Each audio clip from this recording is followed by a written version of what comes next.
Hi there. Good morning, good afternoon, good evening, whatever time it is. As always, happy whatever day it is. Welcome to Left Side of the Aisle. I'm your host. My name's Larry Erickson. And for the next almost half hour, I'm going to be talking about some things that I think you should know about. If you have any reactions to the show, you can email them to me directly. My personal email, Whoviating, WHOVIATING @AOL.com. If you didn't catch that, or if you'd rather, you can go to my website, Lotus Surviving a Dark Time, and you can leave a comment there, or you can get the email address from there if you didn't catch it. If you do send me email, just two things. Include something in the subject line to make it clear this is not spam, and be a little patient about getting an answer because I'm terrible about answering email, but you will get an answer. That you can be sure of. All right, starting off with what I think is good news. I'm calling it good news, even though it is a quick and totally non-political guilty pleasure. Fox has announced that The X-Files is coming back for a limited 6-episode run. Fox Mulder and Dana Scully, in the form of David Duchovny and Gillian Anderson, will be back, because how could it be otherwise? And series creator Chris Carter is also on board. He's actually bringing the show back to the screen. X-Files ran 9 seasons. It won 16 Emmys, spawned 2 feature films. And it's a measure of the show's impact that even now, 13 years after it went off the air, you can still go to most people, just say Mulder and Scully, and most people know exactly what you're talking about. Production will start in the summer. In the announcement, there is no mention of a premiere date, nor did they say if anyone else in the original cast will be involved in this new production. Personally, I'm rooting for a place to be found for Mitch Pileggi. That's Agent Skinner. All right, the Outrage of the Week this week is one of our regular weekly features, the Outrage of the Week. This week, it is a continuation of last week's Outrage of the Week. At that time, I described the Outrage of the Week as being that of Florida Governor Voldemort banning the use of the terms global warming, climate change, and sustainability in any state document or report. As part of that, I noted that Voldemort's administration insisted that there is no policy on such a ban. And this week we learned that that has as much relation to truth as does their contention that global warming doesn't matter. On March 18th, the group Public Employees for Environmental Responsibility, or PEER, released a statement on the case of Barton Bibler. He is a longtime employee of the Florida State Department of Environmental Protection. On February 27th, he attended a meeting of the Florida Coastal Managers Forum, and he provided to his supervisors a partial summary of what was discussed there. And that summary included some references to climate change. For example, one item was, I'm quoting the paper, FEMA floodplain climate change guidance. Now, as a result of this, his superiors at the DEP told him to remove all references to climate change and issued a letter of reprimand for supposedly misrepresenting that the official meeting agenda included climate change, even though his notes made no claim to being any sort of official agenda, but really a summary of the topics discussed. He was ordered not to come to work for 2 days. At the end of that time, he received a medical release form requiring that his doctor supply the DEP with an evaluation of unspecified medical condition and behavior issues before he would be allowed to return to work. This document also required him to authorize the release of all of his personal medical records to the DEP. All of this apparently is based on that policy that doesn't exist. What's more, it develops that at least 2 other states have, or at least had, such a ban. Last fall, a former employee of the Pennsylvania Department of Conservation and Natural Resources reported that she was explicitly ordered to remove references to climate change from the agency's website, and this was done by members of the administration of now ex-Pennsylvania Governor Tom Corbett, who actually lost in the elections this past November. And besides that, last summer, the North Carolina Department of Environment and Natural Resources was found to be removing links and documents about climate change from its website. And all this is going on at a time when TV network news continues to ignore climate change. According to a study by the media watchdog group FAIR, between January 25th and March 4th of this year, the three networks with regular evening news shows, that is ABC, CBS, and NBC, they had a total of 479 stories about extreme weather, most all of them about the blizzards in the Northeast. Only 8 of those stories even mentioned climate change, even though an increase in severe weather, such as has been seen over the past few years, is a sign of climate change. Now, frankly, I don't know which is worse, right-wing politicos suppressing reality or major media ignoring it.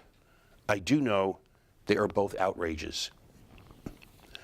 All right, moving on from there to our other regular weekly feature, it's the Clown Award, given as always for an act of meritorious stupidity. The winner of the Big Red Nose this week? Well, he's back. George Zimmerman, who shot and killed unarmed black teenager Trayvon Martin back in 2012 during a scuffle. He then almost immediately mastered the right-winger's favorite pose of presenting himself as the real victim. Well, he hasn't lost his touch. In a video posted on his lawyer's website, he says he feels no guilt whatsoever about what happened because you cannot feel guilty for surviving, quote unquote. Although the fact is, you can. You know, take Zimmerman at his word. Take him at his word that he had to shoot Trayvon Martin in order to protect his own life. Just take him at his word.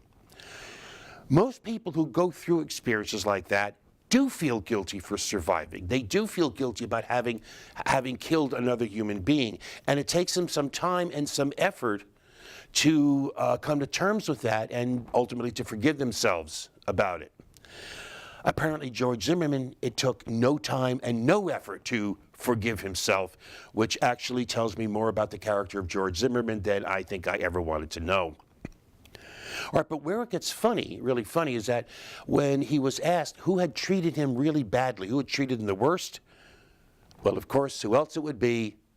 Barack Obama. Or to quote George Zimmerman, Barack Hussein Obama, although I always wonder when somebody does that, how many other people that they refer to, including their middle name. But the point is, it's like, you know, everything's Obama's fault, isn't it? I mean, after all, if Obama had only known enough to be as white as all the presidents before him, none of this race stuff would be happening, would it? It gets better. He lashed out at the Congressional Hispanic Caucus because it didn't side with him in the Martin case. Quoting Zimmerman, "They threw me under the bus without knowing anything about my character." Of course, they likely knew a lot more about his character than he knew about the character of Trayvon Martin when he decided to follow him and confront him. But the real kicker here, he actually linked his story to that of Anna Frank. Yes, Anna Frank, the teenager who spent 2 years with a group of people hiding in a hidden room, hiding from the Nazis that occupied Amsterdam during World War II, only to be ultimately betrayed, captured, and sent to a concentration camp where she died. Yeah, exactly like George Zimmerman. Well, George Zimmerman may not be an Anna Frank, but he certainly is a clown. All right, now, I said last week that Israeli Prime Minister Benjamin Netanyahu is an imperialist, a liar, a hypocrite, and a racist, and that I would be defending each of those this week. So let's take them in turn. Imperialist? I mean, how else would you describe the continued expansion of Israeli settlements in the West Bank? Expansions that basically the entire world community, including the European Union, the United States, the United Nations, the International Court of Justice, and almost every expert in the world on international law regard as illegal. Netanyahu has made no secret of his intent to continue expanding those settlements, which are already home to nearly 400,000 Israelis in 121 settlements in the West Bank, and that doesn't even account the additional 375,000 Israelis who are living in East Jerusalem, often in state-built homes built on seized Palestinian land. Writing in the Jerusalem Post in December of 2013, political scientist and Jerusalem resident Daniel Steinman said, quoting, "It is abundantly clear to most observers that the settlements built in the territories were always intended to eventually be permanent parts of the State of Israel." That also means, although Steinman was not quite this blunt about this, it means that the Israeli excuses that such seizures of land were temporary necessary security measures were bold-faced lies.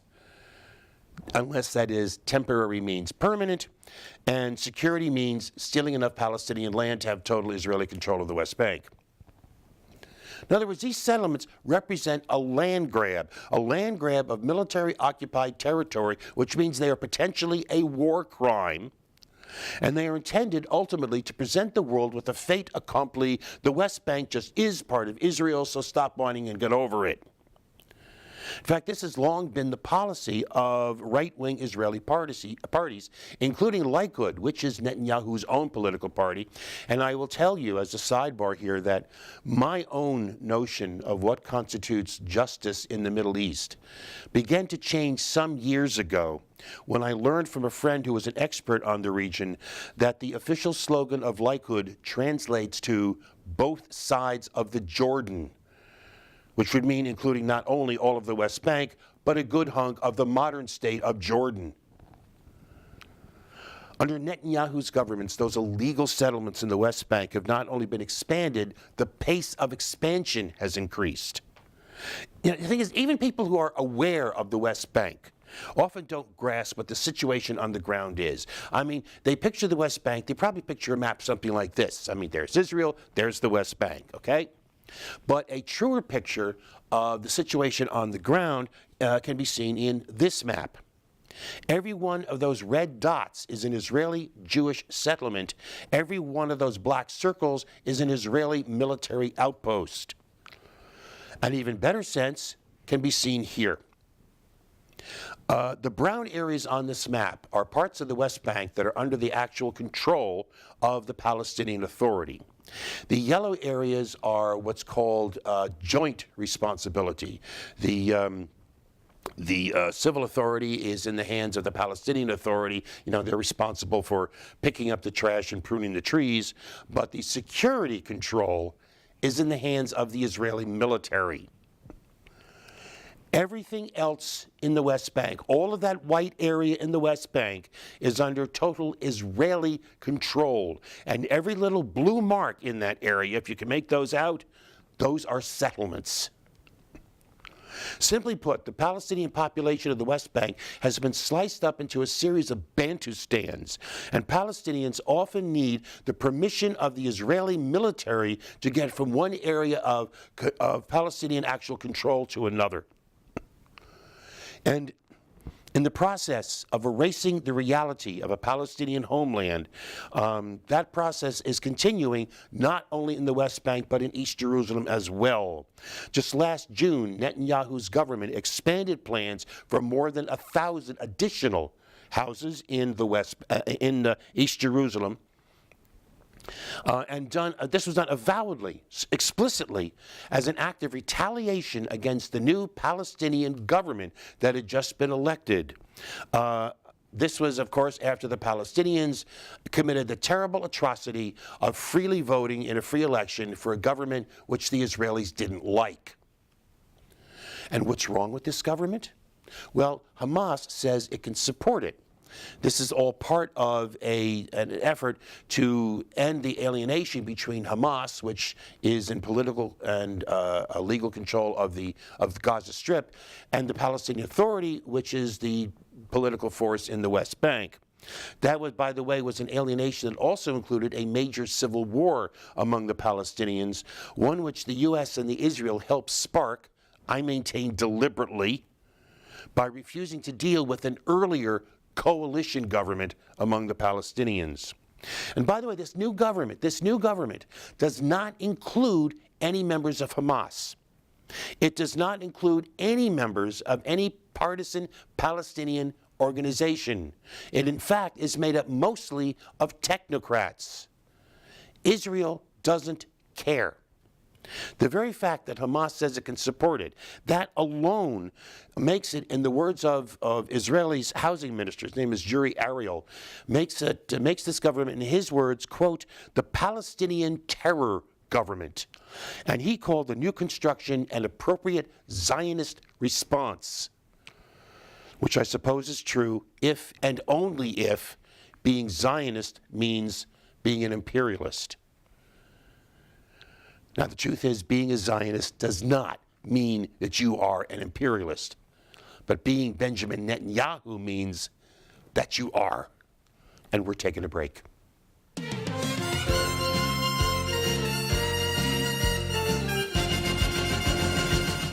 And here we are back again. Okay, that covers imperialist. I also said that Netanyahu was also a liar and a hypocrite. And again, it is the West Bank and Gaza that provide the proof of this. In 2009, Benjamin Netanyahu made a widely noted speech in which he pledged a commitment to what's called the two-state solution. That is, an independent Palestinian state and Israel existing side by side in mutual recognition. Shortly after that, Ron Dermer, who was Netanyahu's aide at the time and is now the Israeli ambassador to the U.S., promised the Prime Minister of the United Kingdom, Tony Blair, promised him in writing that Israel would not only give the Palestinians a state, but that it would be a state with borders along the lines of the so-called Green Line, which is the 1967 borders of Israel. Okay, with that in mind, keep that in mind. On March 7th of this year, Netanyahu was quoted by his party, Likud, as saying Israel will not cede territory for the establishment of a Palestinian state. There will be no withdrawals and no concessions. Likud party representative Eli Bennett said that Netanyahu's 2009 speech was not relevant. The next day, March 8th, Netanyahu's office issued a statement claiming he never said any such thing and that he still supported a two-state solution. On March 16th, on the eve of the Israeli elections, Netanyahu himself flatly ruled out a Palestinian state, saying that if he was reelected, he absolutely would prevent that from happening.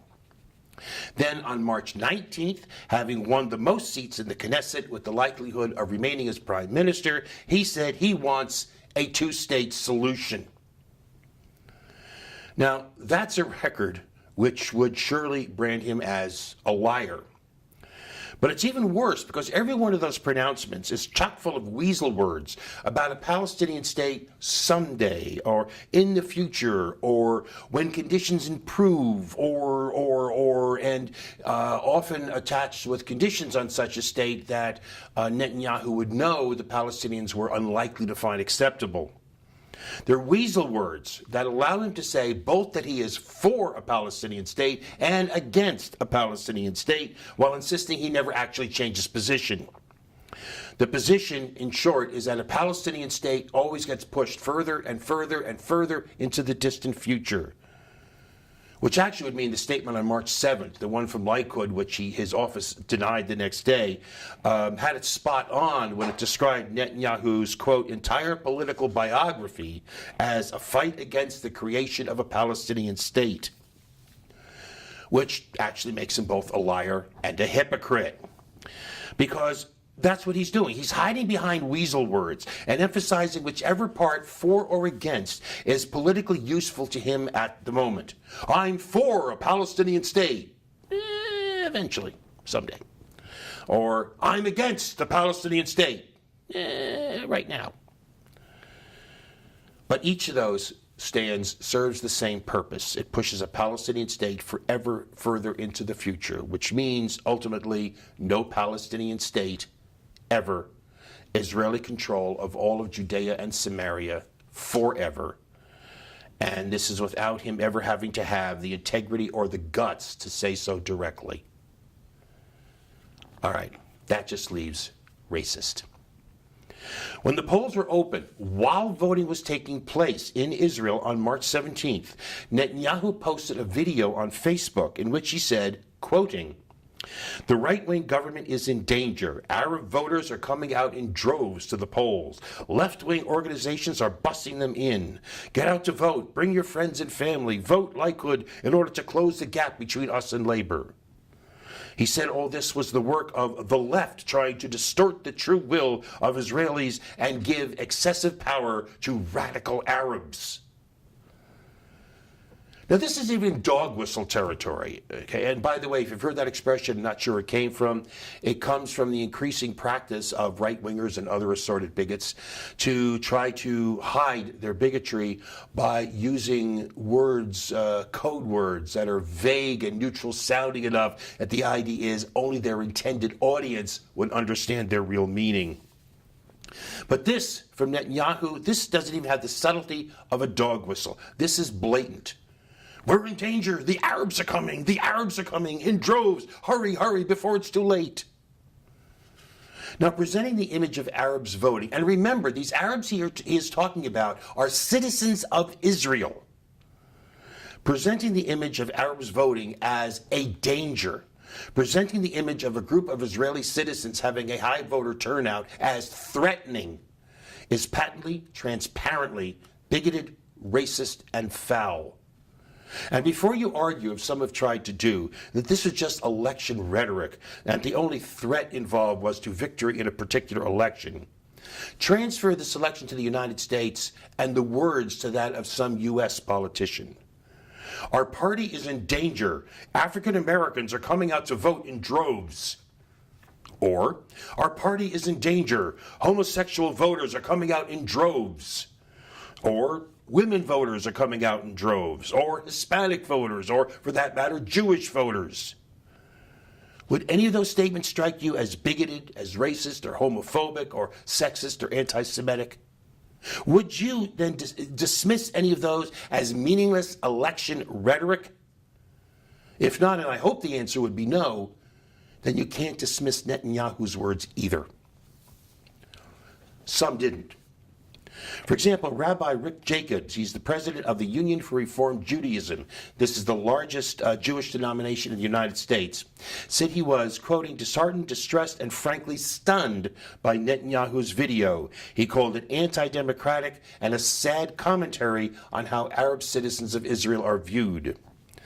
The Rabbinical Assembly, an international association of conservative rabbis, which generally doesn't comment on anything political, called Netanyahu's video indefensible, unacceptable, divisive, and undemocratic.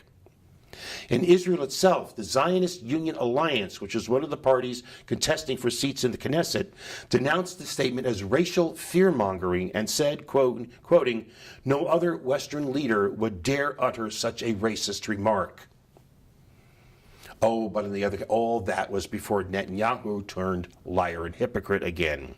Safely past the election, he offered a mealy-mouthed non-apology apology, saying he was aware that some were offended by his words and that he was sorry about that. Now, this is the standard formulation of a non-apology apology. Notice, he didn't say, I did something wrong that I shouldn't have, and I'm sorry. It was, I'm sorry that some were offended. Because be assured that he never intended, it was never his intent to offend, and he's really sorry that you took it that way. Instead, he insisted his real concern in that statement was foreign entities interfering in the election, which sounds sort of funny from somebody who was just a couple of weeks ago was in the U.S. as a foreign entity trying to undermine U.S. foreign policy with regard to negotiations with Iran. But more to the point, he didn't discuss foreign entities in his statement. And again, transfer this to a U.S. election.